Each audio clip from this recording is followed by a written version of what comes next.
I'm Alex Sharfin, and this is the Momentum Podcast, made for empire builders, game changers, trailblazers, shot takers, world makers, record breakers, and creators of all kinds.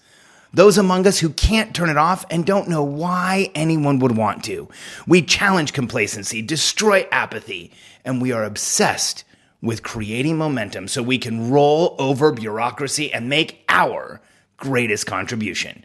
Sure, we'll pay attention to their rules, but only so we can bend them, break them, and then rewrite them around our own will. We don't accept our destiny, we define it. We don't understand defeat because the only way you lose is if you stop, and we don't know how. While the rest of the world strives for average and clings desperately to the status quo, we are the minority, the few who are willing to hallucinate that there could be a better future. Instead of just daydreaming what could be, we endure the vulnerability and exposure it takes to make it real. We are the evolutionary hunters, clearly the most important people in the world, because entrepreneurs are the only source of consistent, positive human evolution, and we always will be. This is episode 41, Why Entrepreneurs Don't Talk About Embezzlement. This is a really personal topic for me, and I'll share from a personal story that happened to Cadey and I. A few years ago, I was on the phone with our corporate counsel at the time, Steve Samuels, and the person who was our outsourced CFO. His name was Michael Goldberg. And just so that there's no confusion, this is Michael Goldberg from Boca Raton, Florida, Michael Aaron Goldberg, whose mom's name is Sina Goldberg, and whose father, who was involved by helping set up the corporation through which he embezzled, Norman Goldberg. Just want to make sure that everybody knows who it is, because as you'll hear in the story, we put him in jail, but he's out now. And as you'll hear in the story, we weren't the first people he took advantage of. So it was even more challenging than it could have or should have been. So here's I'll give you the story so that you can understand my perspective. I think there's a reason we don't share embezzlement. I can tell you personally why it was so hard for me to start talking about it with people, for me to start telling people, because Steve Samuels and I were on the phone with Michael Goldberg, and one of our team members, Elliot Boney, who is tagged here. So Elliot, thanks, man, because there's no way we could have done this otherwise with you. And I'm going to make sure that he gets a copy of this podcast. There's no way we could have done it without you, because Elliot was on our team. He was an analyst, and he was watching our numbers really closely. And he has this eidetic photographic memory that's just incredible. And he thinks at a level that is like he's ahead of the computer most of the time. Let's just put it that way. He's one of the most brilliant statisticians, mathematicians, analysts I've ever worked with. And he walked into my office one day and told me that there was a problem with our books and with Michael. And here's how hard it was for Elliot to do this. Michael had been a trusted advisor of mine and Katie's for years. In fact, we had started with him right after we went right before we went bankrupt in 2006. We had started working with him. He had done our books. He had helped us with a ton of stuff. And he was with us through that, through building the business that we have now, through going from $0 to $500,000 in our our second year, to $7 million in our third year, to $10 million in our fourth year. And right in there, he started stealing money from us. He had access to our QuickBooks file. So he was in a very elaborate scheme that took a long time to unravel. He was stealing money through payroll taxes. He was essentially having Cadey and I pay ourselves and then redirecting exaggerated payroll taxes to himself over the course of a few years, which ended up at about between 1.2 and $1.4 million. He also had us redirecting funds to insurance policies that were supposedly cash on hand, cash available type policies. He was creating statements for them. This is Bernie Madoff type stuff on a very small level. And he had us redirecting another 1.2 to 1.4 million to insurance policies that were basically useless. And I remember being on the phone with him and trying to understand the inaccuracies that we had found in our books and asking him, like, Michael, what's going on? What happened? Why is Elliot finding these things? What Elliot had found is that our balances were changing on our closed books, but they were changing this month for last month. And that should never happen. There should never be adjustments once your books are closed. The problem is we were in QuickBooks. It was easy to manipulate. And Michael had been coming in and changing our general ledger to hide how much money he had been stealing from us.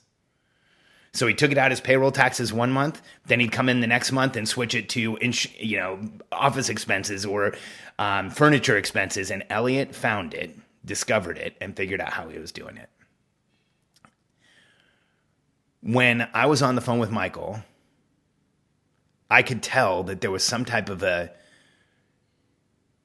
challenge. There was something wrong. The way he was talking, the way that we were asking him questions, he wasn't answering like he normally would. He felt like he was back on his heels. And I finally said, Michael, you better tell me what's going on right now, because I feel like you've been stealing from us. I think we both know something's going on. I think you should tell me. And I remember, like, my heart was up in my throat. I felt like I was going to vomit when I said that to him. And I remember what he said. Okay, I've been taking some money. And in that moment, I couldn't breathe. I was so shocked.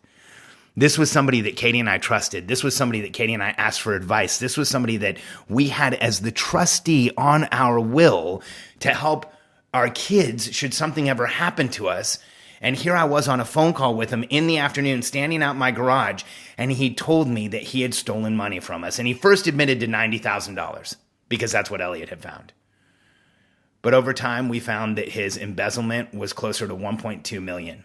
And it was one of the most overwhelming things in my life. And I can tell you how it felt.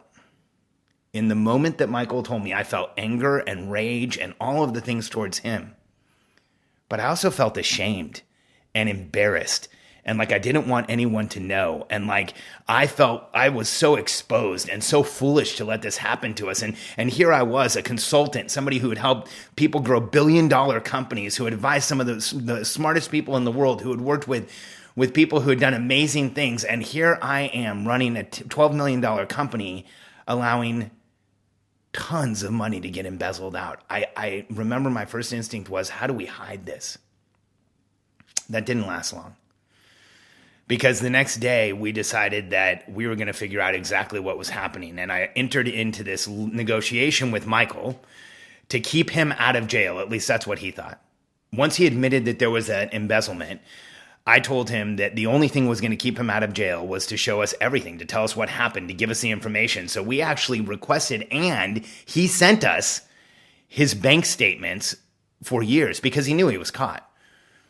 So rather than just go straight to the authorities, we spent a few days getting all of his bank statements, getting his financial records, getting information from him, all under the guise of not calling the authorities. And once we had enough evidence to prove beyond a shadow of a doubt he had stolen money from us and reappropriated it, we called the Secret Service and sat down with them and entered into what ended up being a 2-year federal prosecution for embezzlement. Now, let me tell you how well this went for us. Because we had Elliot on our team, because we were able to get all the information from Michael that we got during that time where he sent us his bank statements, sent us basically all of the evidence, we were able to assemble such a strong case that it only took 2 years, which is really short for federal cases, and Michael actually pled guilty to an information. So the legal term behind that means he pled guilty without an indictment, without a trial, without anything else, just because we had such an overwhelming case against him.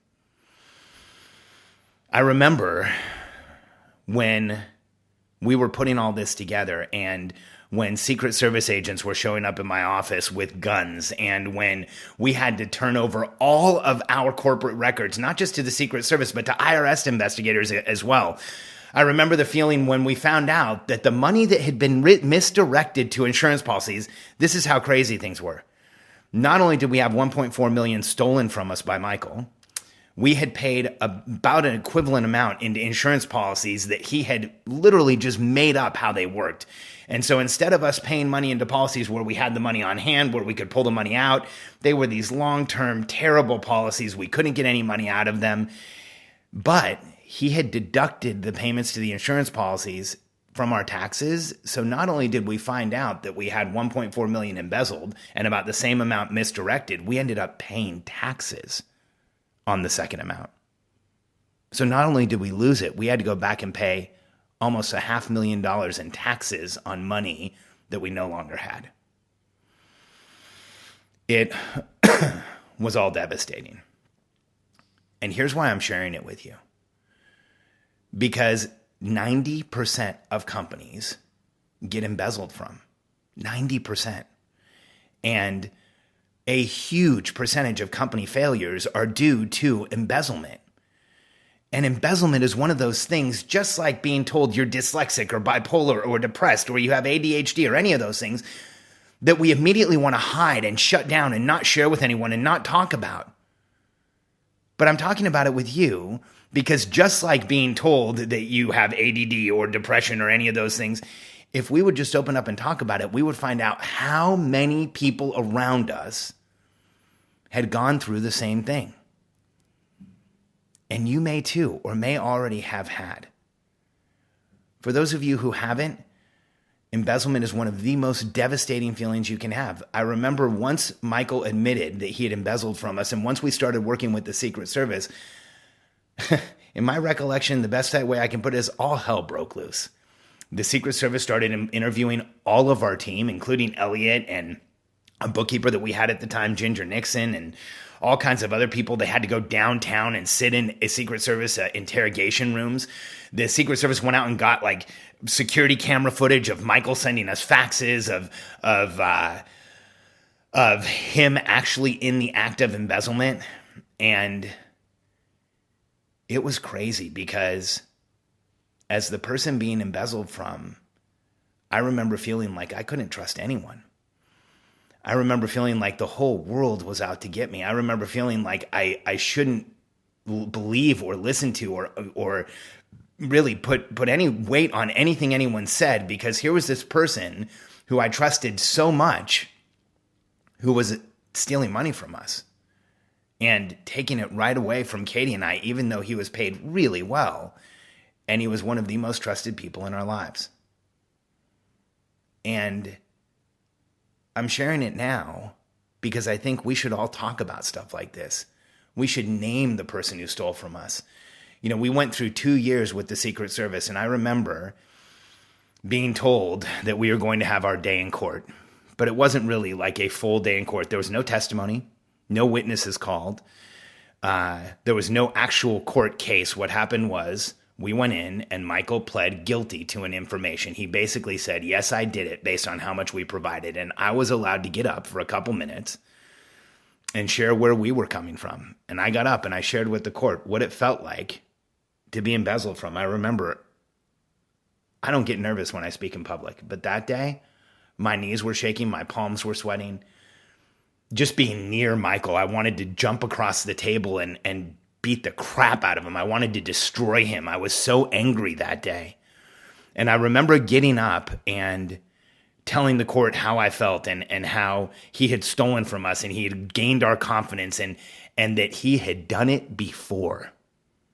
In this process, we found out that this wasn't his first federal crime. This was his second one. He had worked with a toy company. So if you look up Michael Goldberg and you find the toy company article for the Mighty Morphin Power Rangers or something like that, and had worked with a toy company where they had falsified earnings and stolen tons of money from stockholders and taken advantage of Wall Street. So this wasn't the first time. And I remember sharing that in court. And I remember Michael being sentenced to 4.5 years in federal prison. I thought it was going to feel like this crazy victory. I thought it was going to feel like closure. I thought it was going to feel like everything was okay and everything was better. And I remember sitting through court that day and feeling overwhelmed and feeling like the adrenaline was flowing the whole time. And then we finally got through the court case. He was sentenced to jail. They put handcuffs on him. They walked him out of the courtroom along with some other felons that had like dealt drugs and pled guilty. And it was like the day that everybody who was going to plead guilty pled guilty. And Cadey and I went downstairs after he was taken off to jail. And I remember hitting the crash bar on the exit door to the courthouse and thinking once I walked outside how everything would feel better. And instead I hit the crash bar, walked outside, and realized for the first time in 2 years, Michael was no longer the adversary, but I still felt completely overwhelmed and taken advantage of. And even though the person who had done this was put in jail, I still felt this overwhelming feeling like it wasn't over, like it wasn't done, like I wanted to do more, like I wanted to chase him down. And the thing that worked for me was going and seeing my EMDR therapist and talking through the entire embezzlement and the trauma of finding this out and feeling exposed and feeling taken advantage of. And little by little, I was able to regain trust in the people around me. And one day at a time, I was able to take deep breaths and feel confident again and not look over my shoulder and feel like everyone was trying to take something from us, because that's really how it felt. And little by little, I was able to get past the place where all I could think about was finding Michael and dismantling him. I mean, I never did anything. I never would. But believe me, the thoughts were there, and anyone who's been embezzled from and tells you that the thoughts weren't there, I don't know what type of constitution they have, because all I could think about was getting revenge and getting back at him. And here's what I've learned.